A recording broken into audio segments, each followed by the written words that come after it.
Meus amigos, nesse dia de hoje, de sábado, nesse dia todo especial, dia 22 de outubro, né, de 1844, perdão, de 2021, né, nós vamos remeter a 1844, né, um ano em que muita coisa aconteceu, e aqui a gente vai iniciar, porque a gente vai começar aqui agora, e a gente só encerra amanhã.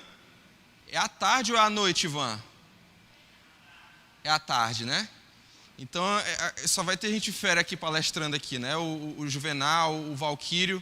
Então, eu vou iniciar dando aqui uma introdução da linha profética. Amanhã eu dou continuidade pela manhã com outra parte. E assim a gente vai tentar seguir um raciocínio para que a gente possa entender, tá bom? Então, nesse momento, queria pedir que você pegasse a sua Bíblia, colocasse em suas mãos, fechasse os seus olhos para que a gente possa agora falar com o nosso Deus. Pai querido, nós estamos aqui agora de coração aberto, de espírito pronto para poder ouvir a Tua palavra. Que Tu possa agora falar aos nossos corações, que Tu possa tocar em nós, para que por meio de nós possamos refletir a Tua glória. Que o Teu Santo Espírito agora, Senhor, seja o nosso professor, em nome de Jesus. Amém. Queridos, na atualidade que nós temos vivido, religiosamente falando, eu acredito que talvez algumas coisas que você tenha presenciado como cristão tenha te escandalizado ou tenha te decepcionado. Quando a gente olha ao nosso redor, a gente olha para o lado e a gente vê, principalmente para quem é mais velho na igreja, para quem é mais antigo na igreja vai entender o que eu estou dizendo. E aí quando você olha para ver quem era a igreja e hoje quem é a igreja, talvez você olhe e diga assim: Senhor, tenha misericórdia desse povo, porque esse povo perece por falta de conhecimento. Nós, como povo de Deus, como igreja remanescente, como cremos, nós temos diversos desafios. E sabe qual é um dos maiores desafios nossos como igreja? Aquecer esse povo que está tão morno. Um povo que está tão em cima do muro, né? Um povo que está tão difícil de se posicionar hoje em dia. Eu lembro que antigamente, quando eu era mais jovem, a igreja chamava muito o pecado pelo nome e dizia: isso é pecado. Isso aqui não é atitude cristã. Hoje, a igreja muitas vezes se exime de se posicionar. Muitas vezes hoje as pessoas não gostam mais de chamar o pecado pelo nome, porque afinal Deus te aceita como você é. Então tem sido muito difícil. Mas sabe uma passagem bíblica que me remete isso, que me faz lembrar? É quando na Bíblia diz assim, que quando na igreja falta profecia, o que acontece com o povo, irmãos? Tá vendo? Sabe que o nosso povo, ele perece por falta de conhecimento? Quantas pessoas que não se afastam de Cristo porque não conhecem a mensagem, porque não conhecem, na realidade, o que Cristo quer que você entenda. Muitas vezes pessoas se dizem adventistas do sétimo dia, mas não entendem o porquê de estar aqui. Não entendem o porquê da mensagem, não entendem o porquê do nome, não entendem o papel. Não entendem a mensagem que nós pregamos. E sabe, uma das nossas grandes características como igreja é a profecia. Lá em Apocalipse 12:17 diz assim, que o povo remanescente de Deus são quem? Os que guardam os mandamentos de Deus e tem o quê? O testemunho de Jesus. E aí lá Apocalipse 19:10 diz que o testemunho de Jesus é o quê? É o espírito da profecia. Então que povo é esse que é o povo do tempo do fim, mas que não tem conhecimento de nada de profecias?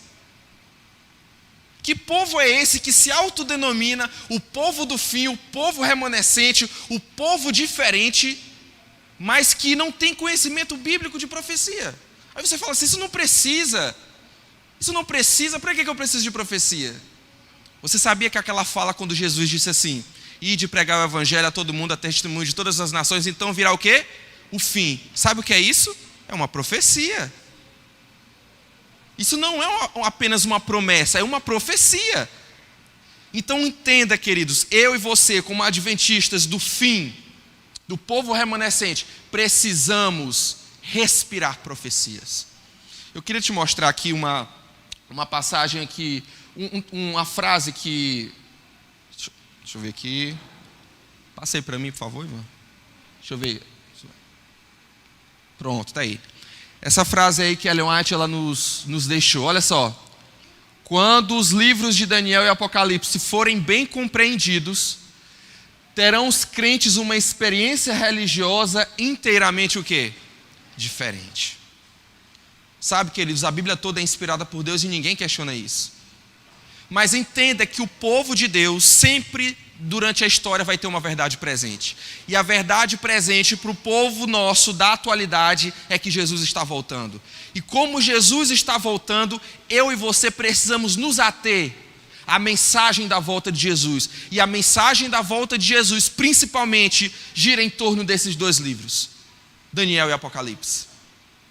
Então, por que será que nós temos estudado tão pouco esse livro? Por que será que tem faltado tanto conhecimento? Passa aqui para baixo, eu acho que eu estou... Peraí, foi eu? Foi, beleza. Queridos, olha só essa foto aí. Aqui foi Guilherme Miller. Aqui é a foto de um dos que a gente pode chamar pioneiro da Igreja Adventista. Esse homem aqui era um pastor de uma outra denominação. E aí, um certo dia, ele viu algumas coisas acontecendo e falou assim: eu vou sentar e estudar a Bíblia, que tem alguma coisa errada acontecendo. Primeiro, ele que morava lá nos Estados Unidos, viu uma chuva de estrelas como nunca houve na história da humanidade. Horas de estrelas cadentes caindo. Às vezes você passa aqui na rua e aí você vê uma estrela cadente no céu e fala: olha uma estrela cadente, fecha os olhos e faz um pedido, né? Mas cai uma.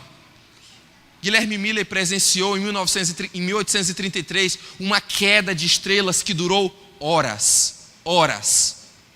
Foram horas de estrelas caindo, incontáveis estrelas, e aquilo chamou a atenção porque Jesus Cristo havia profetizado que nos fins dos tempos haveria sinais aonde? No céu, na lua e aonde? Nas estrelas. Fora outros eventos que já haviam acontecido, um eclipse inexplicável, ao mesmo tempo solar e lunar, que isso nunca ocorreu, sabe? E outros eventos proféticos que haviam se cumprido. Guilherme Miller olhou para tudo ao redor e falou assim: tem alguma coisa errada, tem alguma coisa errada. E ele começou a sentar e vou estudar a Bíblia. E aí ele se deparou justamente com qual livro? O livro de Daniel. E ele começou a estudar o livro de Daniel e ele chegou a uma conclusão. Sabe qual foi a conclusão que ele chegou? Que Jesus voltaria no dia 22 de outubro de 1844. Você está vendo esse jornal aqui? Aqui era um jornal da época que foi divulgado em todo os Estados Unidos. E o título dizia o quê? O fim do mundo. 22 de outubro de 1844. Jesus Cristo está voltando. E essa mensagem agora começou a ser pregada nos Estados Unidos de uma forma intensa. Todo mundo agora ou achava que Guilherme Miller era louco ou acreditava. E aí muitas pessoas agora começaram a acreditar em Guilherme Miller. Naquela época nem a Igreja Adventista existia. E aí a partir de um determinado momento, uma multidão de pessoas começa agora a acompanhar Guilherme Miller.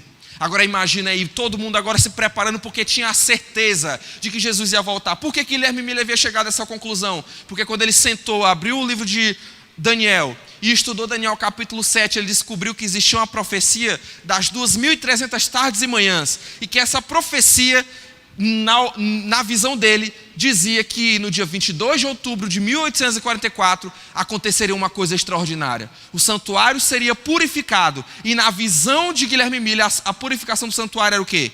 A volta de Jesus. Ele começou a pregar isso, e as pessoas começaram a acreditar. E aí as pessoas se prepararam para esse dia. Imagina só. Chegou o dia 22 de outubro de 1844. As pessoas venderam suas posses. As pessoas entregaram tudo o que tinha. Imagina aí você, empresário, dono de empresa. Você vendeu sua empresa, vendeu sua casa, vendeu seu carro, vendeu tudo. E aí todo mundo foi se encontrar em um lugar. Para todo mundo ver a volta de Jesus juntos. Só que deu meia-noite de 22 de outubro de 1844. E obviamente Jesus não voltou. E aí eles pensaram assim: não, vamos esperar, talvez seja no amanhecer. Deu o amanhecer e Jesus não voltou. Escureceu e Jesus não voltou. Virou o dia e Jesus não voltou. Você imagina agora a angústia, o desespero desse povo?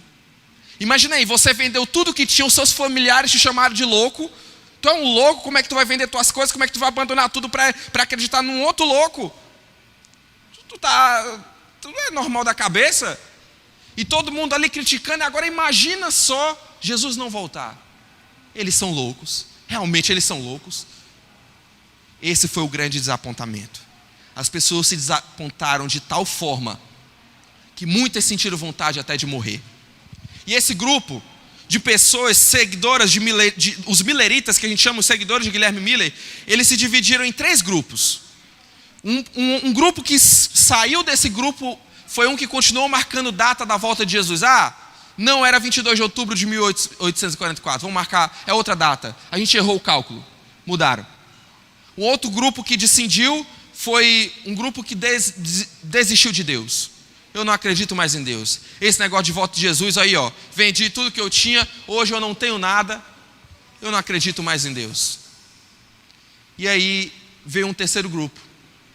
E desse terceiro grupo, eles pensaram assim: talvez a data esteja certa. A gente fez o cálculo, está tudo certo. A gente errou o evento. Não é que Jesus voltaria nesse dia, mas alguma coisa aconteceria nesse dia. Eu queria pedir que você pegasse a sua Bíblia e abrisse aí no livro de Apocalipse, antes da gente ir a Daniel. Apocalipse capítulo 10.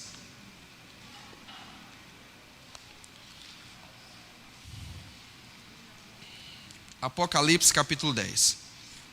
Toda essa introdução que eu fiz não foi à toa. Foi para você entender o que nós iremos estudar agora. Entenda uma coisa. Deixa eu fazer uma pergunta aqui. Tem alguém aqui que não é adventista do sétimo dia? Tem alguém aqui? Temos 1, 2, 3 pessoas. Show de bola. Sejam bem-vindos, voltem sempre. Essa passagem que nós vamos ler, ela é muito interessante, essa história, e eu queria que você atentasse muito a isso. Apocalipse capítulo 10. Versículo 1 diz assim: vi outro anjo forte descendo do céu, envolto em quê? Em nuvem. Para aqui. Deixa eu fazer uma pergunta. De acordo com a Bíblia, quem é que volta envolto em nuvens? Jesus Cristo. A volta de Jesus é com ele envolto em nuvens. Então daqui eu já começo a desconfiar de que esse anjo que está descendo aqui é quem? Jesus. O Apocalipse é cheio de simbolismos. E muitas vezes o simbolismo, como você lê, não é literal. Você precisa entender, porque a própria Bíblia se explica. Aí você pode se perguntar: mas para que tem que ter esse simbolismo todo? Por que Deus não escreveu tudo fácil? Entenda, durante a história da humanidade, existiu um buraco no meio da história, chamado Idade Média. Chamada Idade das Trevas. Onde nessa época, a Bíblia, ela foi escondida. A Bíblia foi perseguida, foi queimada, muitas Bíblias foram queimadas. E se Deus deixasse todo o futuro exposto, sem nada para que pudesse exigir o esforço e a sabedoria que de Deus ele daria, a Bíblia poderia até mesmo ser extinta. Por isso Deus precisou deixar códigos. Deus não pôde colocar a profecia escancarada, senão a Bíblia seria destruída. Mas a gente sabe que Deus ele tem poder para não deixar, né? Mas Deus ele age de formas humanas para que a gente possa entender. Continue a leitura. Versículo 1, né? Envolto em nuvem. Com o que, meus queridos? Com um arco-íris por cima da sua cabeça. Você tem dúvida de que aqui agora é Jesus? Jesus, a Bíblia diz que Jesus volta envolto em nuvens com um arco-íris acima da sua cabeça. Então a referência que João faz aqui, obviamente você já chega à conclusão de que esse anjo que está descendo aqui é quem? Jesus. Continua. O rosto era como quem? O sol. E lá em Apocalipse, bem no início, vai dizer que o rosto de Jesus era como o sol do meio-dia. Percebe como a própria Bíblia se explica? Continua. As suas pernas como coluna de fogo. Você tem dúvidas de que aqui não era Jesus? Aqui era Jesus. Agora, olha interessante. Versículo 2. E tinha na sua mão o quê? Um livrinho aberto. Um livrinho aberto. Que livro é esse? Que livrinho é esse? E aqui, para que você possa entender, entenda uma coisa. Primeiro, eu até mostrei para você uma passagem de Ellen White que ela vai dizer que a gente estuda Apocalipse junto com Daniel. E é sempre assim. Para que você entenda algumas coisas de Daniel, você precisa ir para Apocalipse e vice-versa. Você quer entender por que esse livrinho está aberto? Vai lá para Daniel capítulo 12. Daniel capítulo 12. Grava aí, marca aí Apocalipse 10 e volta lá para Daniel capítulo 12. Lembre-se que o livrinho está como? Aberto ou fechado nas mãos? Ele está aberto. Daniel capítulo 12. Daniel capítulo 12, versículo 4. É o último capítulo do livro de Daniel. O último capítulo. E o último capítulo do livro de Daniel, o desfecho do livro, Deus fala assim para Daniel. Daniel capítulo 12, versículo 4. Tu, porém, Daniel, encerra. O que é encerra, meus queridos? Sela, fecha, encerra, fecha, sela as palavras do livro. Olha, encerra as palavras e sela o livro. Até o tempo de onde? Do fim. Muitos os esquadrinharão e o saber o quê? Se multiplicará. Quando Daniel terminou de escrever o livro de Daniel, o que foi que Deus disse para Daniel? Sela o livro. Fecha o livro. Muitos vão tentar esquadrinhar, entender esse livro, mas não vão entender até que chegue o tempo do fim. Agora, na visão de João, volta para Apocalipse, capítulo 10. Na visão de João, Jesus desce com um livrinho aberto. Que referência, que livro é esse, irmãos? Que livro é esse? O livro de Daniel. O livro de Daniel que estava selado e fechado e que ninguém entendia. Agora Jesus, ele desce com esse livro aberto nas mãos, um livrinho aberto. Por que é um livrinho? Porque se ele usasse o termo livro, você diria que era a Bíblia, porque a Bíblia é um livro grande. Agora um livrinho é um livro pequeno dentro da Bíblia. Percebe? Então agora Jesus chega com um livrinho aberto nas mãos. O livro que estava selado agora estava aberto. O que significa? O livro que ninguém entendia agora pode ser entendido. Por quê? Porque chegou o tempo do fim. Continua a leitura. Versículo 2 ainda. Jesus chegou... Deixa eu colocar essa imagem aqui para que você possa entender melhor. Essa aqui é a visão. Claro que não foi desse jeito aqui, né? Porque eu não falei com o João para perguntar para ele se a imagem era desse jeito, né? Mas aqui é uma simbologia, né? Para que a gente possa entender. Chega um anjo, que é Jesus Cristo. E diz assim o versículo 2, no meio do versículo 2. Pôs o pé direito sobre o mar e o pé esquerdo sobre a terra. E bradou com grande voz como ruge o quê? O leão. Na Bíblia diz que Jesus é o leão de quê? Da tribo de Judá. Você percebe como a própria Bíblia se explica? Como aqui é Jesus? Eu estou enfatizando isso, gente, porque muitas pessoas não acreditam que esse anjo é Cristo. Mas aqui os sinais são inquestionáveis. E detalhe, você viu aqui na leitura que o anjo chegou, colocou um pé direito sobre a terra. Foi sobre a terra ou foi sobre o mar? Sobre o mar e o pé esquerdo sobre a terra. Como está aqui na imagem, ele está com um pé aqui em cima do mar e um pé em cima da terra. O que isso significa? É uma posição de domínio. Esse mundo é meu. Eu sou o dono desse mundo. Eu cheguei para dominar. Afinal, esse mundo é de quem? É de Jesus Cristo. Esse mundo é dele. E Jesus chega com essa postura de olha, Daniel, eu sou o Criador. E esse mundo é meu. Versículo 3 ainda. E quando bradou, desferiram os 7 trovões as suas próprias vozes. Logo que falaram os 7 trovões, e eu ia escrever, João dizendo, mas ouvi uma voz dizendo que, guarda o segredo, as coisas que os 7 trovões falaram, e não as escrevas. Aqui eu fico curioso agora. Sabe por quê? Porque 7 trovões bradaram no céu. João ouviu esse som e entendeu. Aí na hora que ele ia pegar, porque ele estava escrevendo o livro do Apocalipse, na hora que ele estava no capítulo 10, na hora que ele ia escrever, o que esses 7 trovões tinham dito, uma voz do céu falou assim, não escreve. Isso aí eles não precisam saber. E o que é? Ícaro, me diz, o que é que estava escrito? Não sei. Mas era algo que João queria muito dizer, mas que o céu não permitiu que ele dissesse. Continue.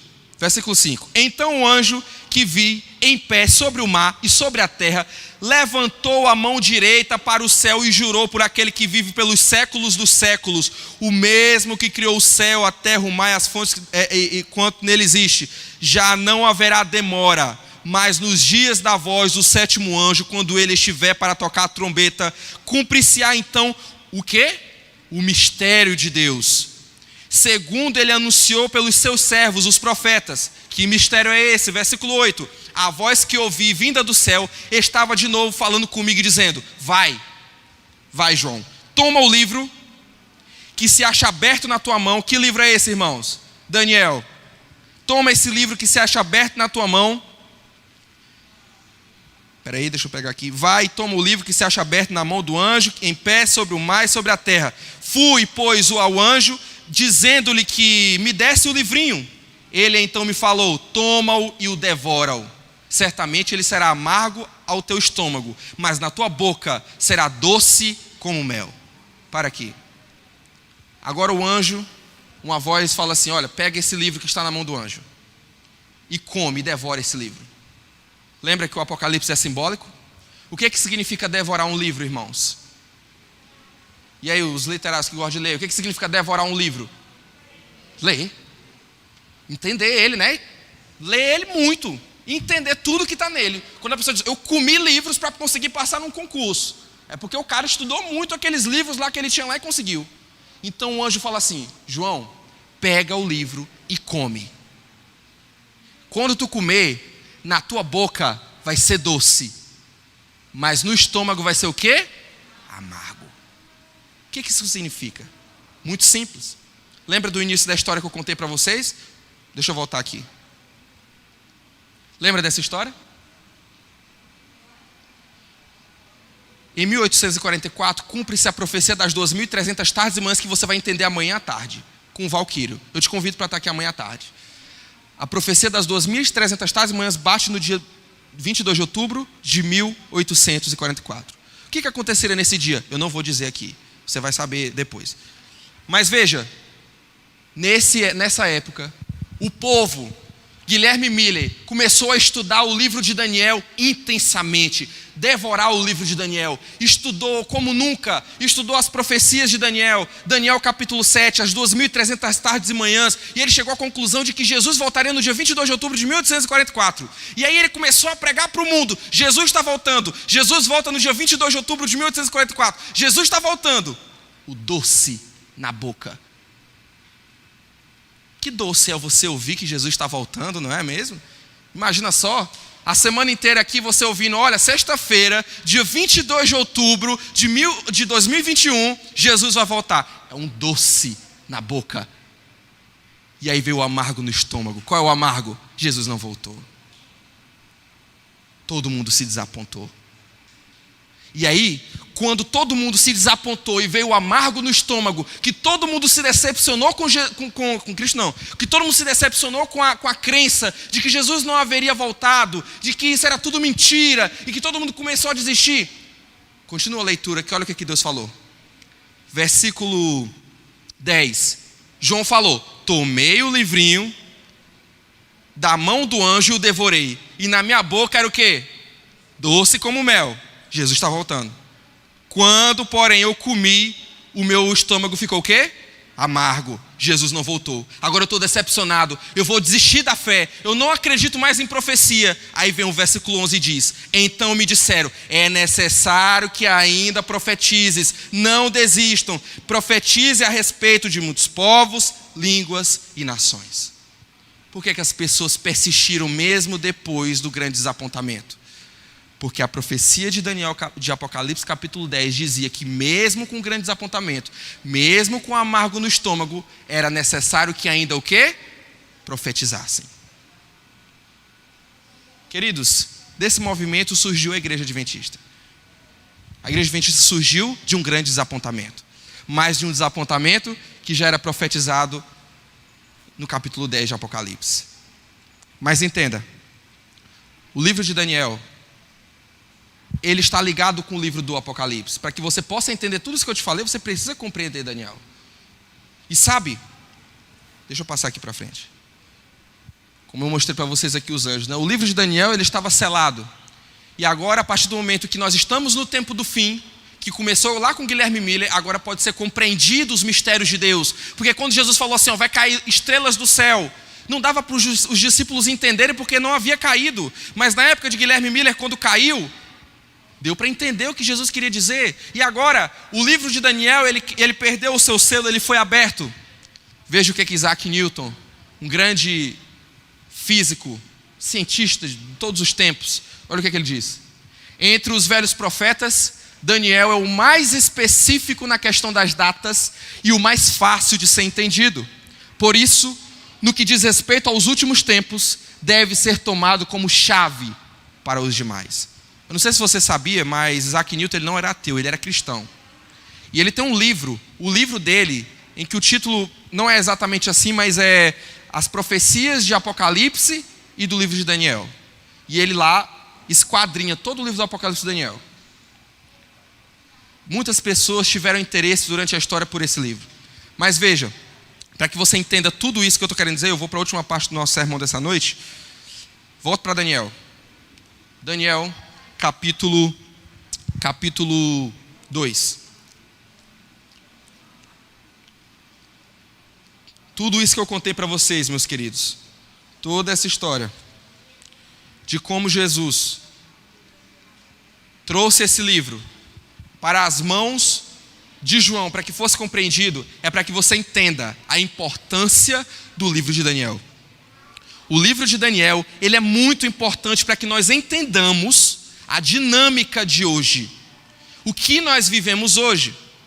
Veja, primeiro você vai para o capítulo 1 aí. Daniel capítulo 1. Daniel ele foi trazido escravizado de Jerusalém. E aí quando ele foi trazido escravizado de Jerusalém, ele foi usado, Nabucodonosor ele falou assim, olha Aspenaz, você vai escolher ali os melhores, os mais bonitos, os mais inteligentes, os das famílias nobres e real. Seleciona esses caras, treina esses caras, porque eles vão ser os meus sábios, os caras que vão interpretar as coisas para mim. E aí Daniel foi um dos escolhidos, Daniel, Sadraque, Mesaque e Abednego, os seus amigos que vieram junto de Jerusalém com eles. E aí, quando Nabucodonosor seleciona esses caras, ele fala assim, olha, vocês vão comer do meu melhor, de tudo que eu tenho, das comidas boas do rei, do vinho, que a Bíblia condena, a bebida alcoólica, e de carnes impuras que tinha no banquete, que a Bíblia também condena. E aí, olha o versículo 8, capítulo 1, versículo 8. Diante desse banquete, versículo 8, resolveu Daniel firmemente não contaminar-se com as finas iguarias do rei, nem com o vinho que ele bebia. Então pediu ao chefe dos eunucos que lhes permitissem o quê? Não contaminar-se. Você percebeu? Daniel resolveu firmemente não se contaminar com as iguarias do rei. Então a história de um dos livros mais importantes da Bíblia começa com um jovem que diante de uma provação alimentar se manteve fiel. Talvez você esteja pensando assim, mas que besteira, negócio de alimentação, besteira. Não se esqueça que nós estamos onde nós estamos hoje por causa de alimentação, porque Adão e Eva comeram de um fruto que não era para comer. Aí você quer me dizer que a alimentação não importa? Meus queridos, Daniel resolveu firmemente não se contaminar com as iguarias do rei. E quando a gente fala de não se contaminar com as finas e ricas iguarias do rei, eu não estou falando apenas de alimentação. Eu não estou falando apenas do que entra pela sua boca, mas eu estou falando do que entra pelos seus ouvidos, do que entra pelos seus olhos. Tudo isso gira em torno de não se contaminar com as finas iguarias, não do rei, mas na conjuntura atual de Satanás. Sabe, é difícil falar do mal nos dias de hoje, porque hoje tem uma corrente muito forte dizendo que o mal não existe. Não existe esse negócio de mal. Esse negócio de mal não existe isso aí não. Não existe. Queridos, nós vivemos em torno de um grande conflito, onde Deus luta pelo seu coração e o mal também. Mas entenda, Daniel resolveu firmemente não se contaminar com as iguarias do rei. Aí olha o versículo 16. Com isto, o cozinheiro-chefe, versículo 16. Com isso, o cozinheiro-chefe tirou deles as finas iguarias e o vinho que davam de beber e lhes dava o quê? Legumes. Os caras agora começaram a comer legumes. Tiraram tudo que os caras lá comiam. As comidas que eram boas da época, né? E aí eles fizeram isso e Daniel falou assim, olha, me prova. Daqui a 10 dias tu me olha de novo e me compara com os que estão comendo dessa comida do rei. E a Bíblia vai dizer o quê? A Bíblia vai nos dizer que depois dos 10 dias, olha o versículo 17. Ora, estes 4 jovens Deus deu conhecimento e sabedoria em toda cultura toda cultura e sabedoria. Mas a Daniel, ele deu inteligência de todas as visões e sonhos. Vencido o tempo determinado pelo rei para que trouxesse, chefe dos eunucos trouxe a presença de Nabucodonosor. Então o rei falou com eles. Entre todos não foram achados outros como Daniel e os amigos. Em toda a matéria de sabedoria e inteligência sobre o rei, lhes fizeram perguntas, os achou 10 vezes mais inteligentes. Os caras agora eram 10 vezes mais inteligentes do que todo mundo que estava ao seu redor, por uma simples atitude de não comer uma determinada comida. Queridos, isso aqui fala sobre fidelidade. Porque no tempo que nós vivemos, que é o último momento da história da humanidade, você vai entender isso amanhã. Esse último momento da história da humanidade, ele requer de nós, sabe o quê? Fidelidade. Ser fiel a Deus. Ser fiel a Deus. O mundo por aí fora prega muito sobre fidelidade. O mundo diz para você que quando você casa, você tem que ser fiel ao seu marido e a esposa fiel, o marido fiel à sua esposa. O mundo prega sobre uma amizade fiel, de que você precisa ter amigos fiéis. Mas além de toda essa fidelidade, você precisa ser fiel a Deus. Deus é o nosso ponto central. E para encerrar esse último momento, queridos, quero que você pule aí para o capítulo 2. E no capítulo 2, você vai ver um episódio bizarro. Nabucodonosor teve um sonho. E no sonho de Nabucodonosor, ele sonhou com uma estátua.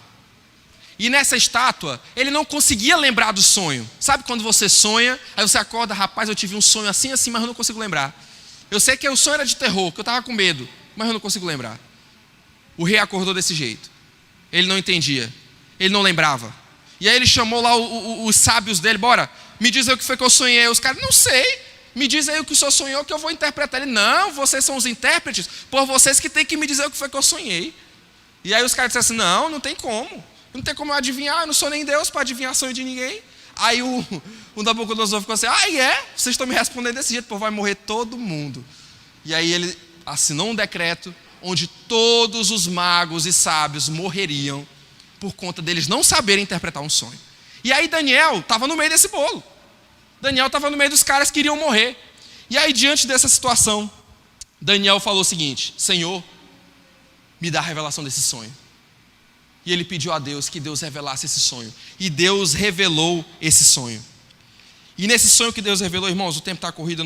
Depois, se você quiser em casa ler o capítulo 2, você pode ler aí, tá bom? Depois que Deus revelou esse sonho a Daniel, Daniel viu que o sonho de Nabucodonosor foi uma estátua, como essa aqui é a imagem. E nessa estátua, ela estava dividida em alguns compartimentos. O sonho de Nabucodonosor tinha uma estátua. E nessa estátua ela possuía uma cabeça de ouro, peitos e braços de prata, um quadril de bronze, pernas de ferro e pés. Você vê que o pé está meio misturado. Deixa eu até passar para você ver o pé direito. Cadê o pé? Aí. Pés misturados com barro e ferro. Onde é que diz isso? Na Bíblia, capítulo 2 de Daniel. Se você ler lá, você vai ver ele falando. E aí Daniel começa agora a interpretar esse sonho. O que essa visão diria.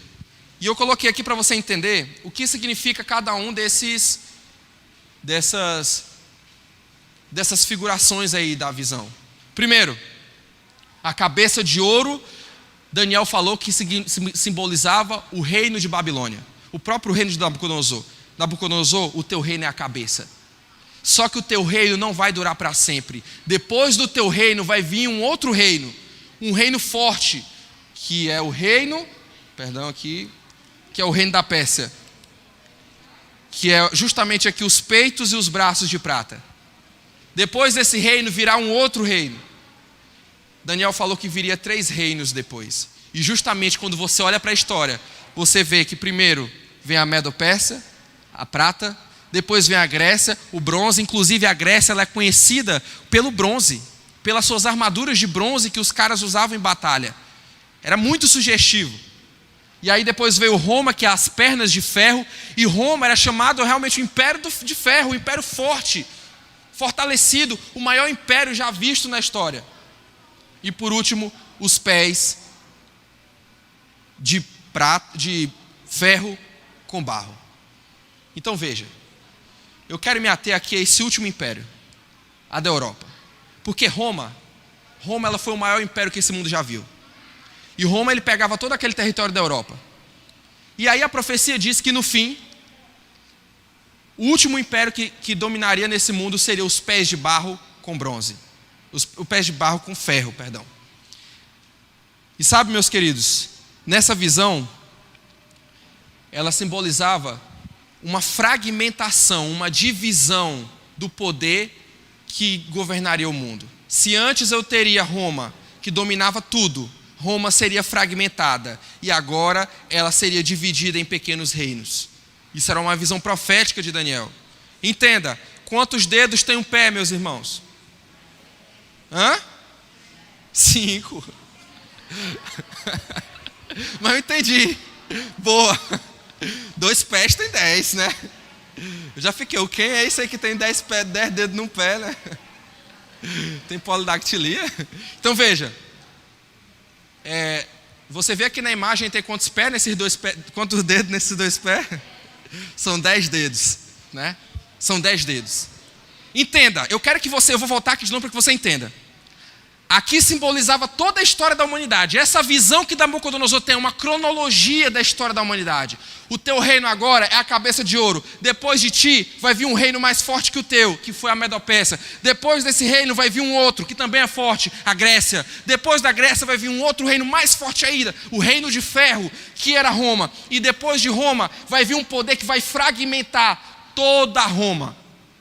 Se a Roma é ferro, o pé é ferro com barro. O ferro é forte, o barro é fraco. Ou seja, no meio desse reino, teria reinos fortes e fracos. Entende? Muito bem. Veja. Aqui você vê uma imagem de como era o reino, o Império Romano. Aqui, essa região que está a Gália, a Espanha, aí tudo é a Europa. Aí é a Europa. Olha o tanto de coisas que Roma dominou. Isso aí é o amarelo. O mundo conhecido da época era dominado por Roma. E aí o que foi que aconteceu? Roma foi invadida por povos bárbaros. E foi o quê? Fragmentada, dividida. Deixa eu passar aqui para você ver agora. Esses são os reinos que se transformaram em Roma. E sabe quantos reinos Roma foi dividido? Em 10. Em 10 dedos. Você percebe como a profecia ela é exata? Os 10 reinos que se dividiram, Roma está aqui, os ângulos, os francos, os visigodos, os suevos, os vândalos, os érulos, os lombardos, os ostrogodos, os bundugos, os germanos, que se transformaram nos países da Europa. Mas os reinos que se dividiram depois de Roma foram 10, os 10 dedos dos pés da estátua. Meus queridos, a profecia, ela é fiel, ela é exata. E aí, a profecia termina dizendo que uma pedra viria sobre os pés da estátua e que destruiria os pés da estátua. E que essa pedra destruiria o pé da estátua, a estátua seria destruída e a pedra se transformaria em uma montanha. Deixa eu passar mais uma vez aqui. A cena é essa. A visão diz que uma pedra atingiria os pés da estátua e que essa pedra destruiria tudo. Ou seja, o que é essa pedra, meus queridos? Quem é que é a pedra angular na Bíblia? Jesus Cristo. É essa pedra vindo para quebrar os pés da estátua. É o quê? A volta de Jesus. Meus queridos, entendam uma coisa. Com tudo que eu mostrei para você, eu sei que fica um pouco exaustivo. Eu sei que fica pesado, mas eu só quero voltar na imagem da estátua para que você entenda uma coisa.